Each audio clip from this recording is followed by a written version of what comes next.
We're back again to talk about Peak Zero. I said this last time and I'll say it again. They keep one-upping themselves with every episode. And by the end of this episode, Subaru is genuinely collecting mental disorders like Infinity Stones. And I honestly feel bad for all the Aura Monster LARPers because after last week's episode giving us a faithful representation instead of the Giga Chad version, they must have jumped ship. And now they're gonna miss out on the best episodes rezero has to offer. Enough yapping, let's get straight to it. As soon as the episode starts, Subaru's genuinely tweaking over the fact that MEILI has been sent to the gulags, and he knows that he, or more specifically, the previous Subaru, is the cause in some way. The character acting in this scene is very well done. You can feel how much Subaru is trying to wrap his head around this entire situation, to the point where he has to question who really is the previous Natsuki Subaru and who is he. We then cut to him hiding MEILI's body and stating that he won't think that MEILI's a suspect the next time he meets her. And yeah, this line hits way different after finishing this episode. He leaves the room and runs into best gal Amelia, who is so in touch with Subaru that as soon as she sees him, she knows something is up and she wants him to bear that burden with her. She then talks about how that she feels that they should treat MEILI better once they get back to the manor, and no lie, Amelia, this is wicked timing. This has to be on purpose. Of course this gets Subaru shook, which brings Amelia to try to comfort him once again and tell him that he should try relying on her and open up a little bit. But how do you tell your fine shit, or anyone for that matter, that child you just wanted to spend more quality time with?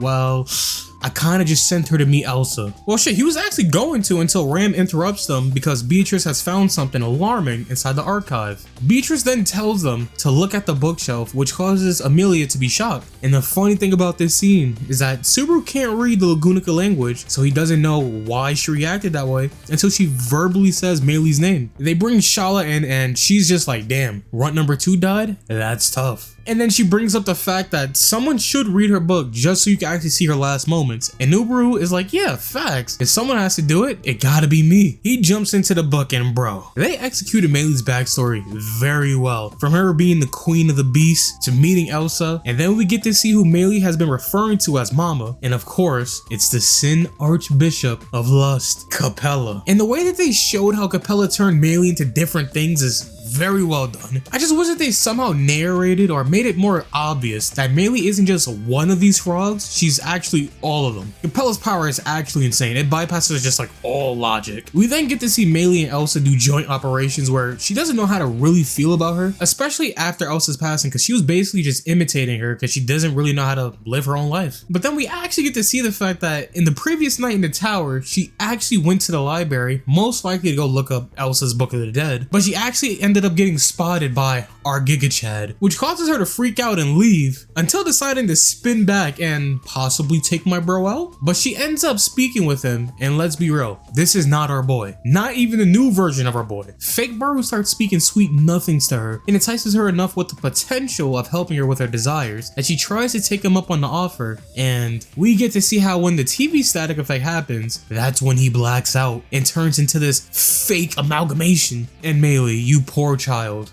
gets cooked. F's in the chat, my boys. Subaru then gets out of the book and starts just going through it because he already doesn't trust Obaru, but now he pretty much just experienced getting killed by himself through MEILI. I honestly can't even blame bro for becoming a tweaker. Shala's just looking at him like, damn, Master really going through it. Everyone eventually pulls up trying to understand what Subaru saw, and MEILI pops up out of nowhere just trying to ruin an already shit day. Subaru is so gone that he is now seeing an apparition of MEILI, who honestly, she might have been the queen of the beast when she was alive, but now she's the queen of gaslighting. Bro can't get through a single convo without her interrupting and try to sway his thought process to a different way. Like when Julius asks if Subaru's seen her last moments, look at her shit face. Honestly, she just went up in the character tier list. Might have to make one of those later. Everyone then decides to go look for her body, and we cut to a small scene of Rem having a weird reaction, and we'll come back to this. Shala then asks Subaru, hey, should I go find MEILI? And Miss Gaslight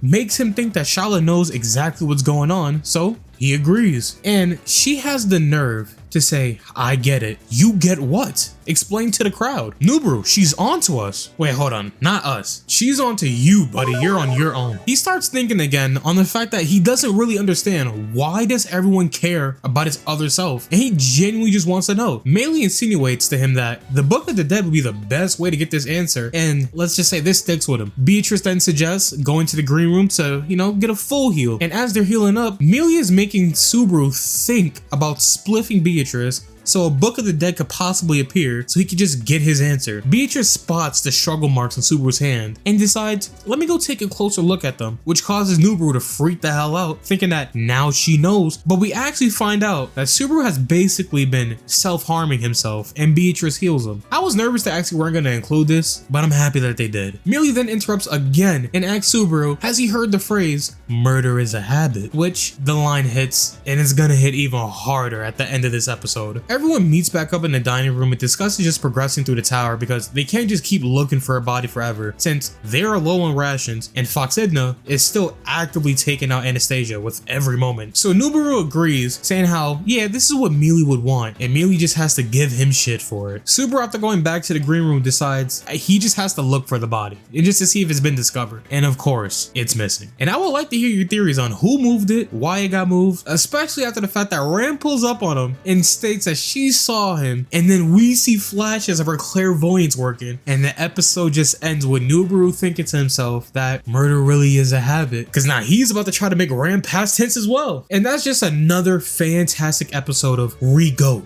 Peak Zero. And these cliffhangers are so disgusting this season. They should just give us an extended length episode next week for our service. Put down in the comment section your theories on the episode and what theories you just have in general. But like, comment, subscribe, share the vid, all that good stuff. And on that note, I hope you all have a great day.